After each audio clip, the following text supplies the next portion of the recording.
कल आप सारों से कल है ना इंशाल्लाह मगरिब के बाद से हमारी फाइट शुरू होंगी। तो आप सारे लोगों से जितने भी सुन रहे हैं लोग कि ये ज़रूर आके फ़ाइट देखें। ये नई स्पोर्ट्स पाकिस्तान में शुरू हो रही है, तो इसको हमारी बहुत ज़रूरत है कि जी इसको हम सपोर्ट करें मिलके सारे। तो इंशाल्लाह कल होंगे इसमें बाहर से भी रेसलर आए हैं और आपको यकीनन बहुत मज़ा आएगा। और सारी फैमिलीज़ आए, इसमें सारा फैमिलीज़ का इंतज़ाम है, हर चीज़ का इंतज़ाम है। अच्छा अंजू भाई, क्रिकेट पे बात करते हैं। जिस तरह पाकिस्तान की परफॉर्मेंस हुई है ऑस्ट्रेलिया में और उसके बाद बहुत सी बातें हो रही हैं कि टीम में तब्दीलियां की जाएँ, और दूसरा खासतौर पे आपके हवाले से कहा जा रहा है कि आपने चेयरमैन पीसीबी को मशवरा दिया है कि अजहर अली को कप्तान हटा के सरफराज को बना दिया जाए। क्या कहें? देखिए, एक तो सीरीज़ के दौरान मैं किसी को मशवरा नहीं दे सकता। अजहर अली उस टाइम अभी मैचेस खेल रहा था, तो बिल्कुल बीच में मैं इस चीज़ के बहुत सख्त खिलाफ़ हूँ कि ड्यूरिंग द हम सीरीज़ है ना हम इस तरह की बातें करें या हमारे कप्तान तक इस तरह की बात पहुँचे कि जी आप कप्तान को चेंज कर दें या कोई चेंज कर दें। ये ज़रूरी नहीं है। अब सीरीज़ कल ख़त्म हुई है सीरीज़, ठीक है, उसके बाद हम पूरा इस चीज़ को देखेंगे बैठ के कि जी कहाँ हमें चेंजिंग की ज़रूरत है, कौन सा प्लेयर चेंज करना है, कौन से फॉर्मेट में क्या तब्दीली लेके आनी चाहिए। लेकिन ये हम भी महसूस कर रहे हैं सारों की तरह कि जी तब्दीली आनी चाहिए। देखिए, मैं इस टाइम तो ये नहीं कह रहा कि जी किसी को कप्तानी से हटा दो जो क्या है, लेकिन मैं खुद ज़रा इस चीज़ पे बिलीव करता हूँ कि जी तीनों फॉर्मेट का कप्तान एक को होना चाहिए। ये एक अच्छा है कि जो हमारे पास अभी जिस तरह हम तलाश कर रहे हैं कि जी हमारे पास कोई कप्तान नहीं है, अगर हम एक कप्तान को फुल गो देंगे तो मेरे ख्याल में इस चीज़ में ज़्यादा फ़ायदा होगा। मैं ऐसे एक्स क्रिकेटर की हैसियत से तो नहीं कह सकता, चीफ सेलेक्टर की हैसियत से कह सकता हूँ कि ये मिसबा का खुद का अपना डिसीजन है। वो समझदार है, उसने पाकिस्तान से 6-7 साल खेलने हैं, वो अपना डिसीजन खुद ले सकता है।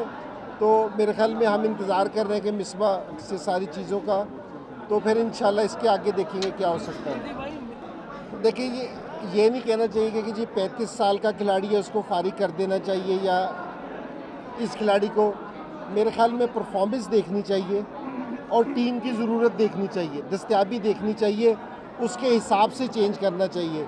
हाँ, ये ज़रूर है कि जिस टाइम इस तरह की परफॉर्मेंस होती है तो डेफिनेटली अब मैं एज ए चीफ सेलेक्टर मैं इस चीज़ को देख रहा हूँ कि जी अगले 2 साल में जो वर्ल्ड कप आ रहा है कि मेरी कौन सी टीम तैयार हो सकती है उस वर्ल्ड कप में, तो मैं उसको जहन में रख के आगे की सिलेक्शन को देख रहा हूँ। देखिए, बहुत सारी चीज़ें हैं जो सीरीज़ से पहले जो हमारे पास बेस्ट चीज़ दस्तयाब थी वो भेजी गई और वही सिलेक्ट की गई। ठीक है कि जी अगर हम देखेंगे उनके मुकाबले में उनका फिटनेस लेवल उतना नहीं था जितना हमें रिक्वायर है, लेकिन इसका बिल्कुल ये वाला मतलब नहीं है कि हमारे बॉलर्स अच्छे नहीं है या बैट्समैन अच्छे नहीं है। अगर जिस चीज़ की कमी हम महसूस कर रहे हैं, इंग्लैंड से लेके अभी तक ऑस्ट्रेलिया तक हमारे पास कोई ऐसा टाइम नहीं आया कि हम 15 से 20 दिन तक लड़कों के साथ काम कर सकें, कि या कोच काम कर सके या सिलेक्टर्स हैं कि जिसकी हम कोई कमी देखें, या हमारे जो उनकी एकेडमी है उनके कोचेज़ उनके साथ काम कर सकें। तो इंशाल्लाह जिस टाइम ये टाइम मिलेगा, ज़ाहिरी बात है कि आप खेलते हो, आपको कुछ अच्छाइयाँ पता चलती हैं, कुछ बुराइयाँ कि जी ये कमी है, तो उस कमी को ये कि जी हम ला के दूर किया जाए, ना कि उसमें बहुत ज़्यादा कि जी इसको बाहर निकाल दो इसको। तो ये थोड़ा सा काम करने की ज़रूरत है इस चीज़ पे। देखिए, एक तो जिसका भी ये कॉन्सेप्ट है कि जी जो अगर मेरे से मैनेजमेंट ने कोई टीम मांगी है, मैंने उनको उनके हिसाब से टीम दी है, लेकिन मेरी परमिशन के साथ। अगर मैंने चाहा तो दी है, ये नहीं है कि जी मेरे पे सॉरी क्योंकि कोई प्रेशर था, ये वाली चीज़ नहीं है। ठीक है, तो मैं चीफ सेलेक्टर हूँ, मुझे कोच को भी देखना होता है, कप्तान को भी देखना होता है, सारों को देखने के बाद मैंने फ़ैसला करता हूँ। और बिल्कुल ये है कि जी मेरे फ़ैसलों में अभी तक कोई वो नहीं है, जिस चीज़ का मैं फ़ैसला ले सकता हूँ तो वो ले सकता हूँ अल्हम्दुलिल्लाह। नहीं, डेफिनेटली। अब ये देना, इंग्लैंड में हमने सीरीज़ खेली, इंग्लैंड ने एक ही उसमें से प्लेयर्स आए। अब ये कि फ़र्स्ट क्लास देखी है, अब ये हमारा T20 टूर्नामेंट हो रहा है, PSL, इसमें से भी प्लेयर आएंगे जो अच्छी परफॉर्मेंस देखेगा, ज़रूर आएगा फ़ायदा। और इस टाइम टीम को ज़रूरत भी है प्लेयर्स। मैं हफीज़ की थोड़ी सी आपको एक बात बता दूं, इस वनडे सीरीज़ से पहले पिछले साल का वनडे में हफीज़ बेहतरीन प्लेयर था। अगर उसको जिस टाइम रोका हुआ था तो वो भी हमने रोका था कि उसके एक्शन के लिए, वरना पिछले साल के अगर आप पूरे मैचेस निकाल के देखे रहे तो उसका टॉप परफॉर्मर था। इस तरह नहीं हफीज़ को रोका था या इस तरह नहीं हफीज़ को भेजा था।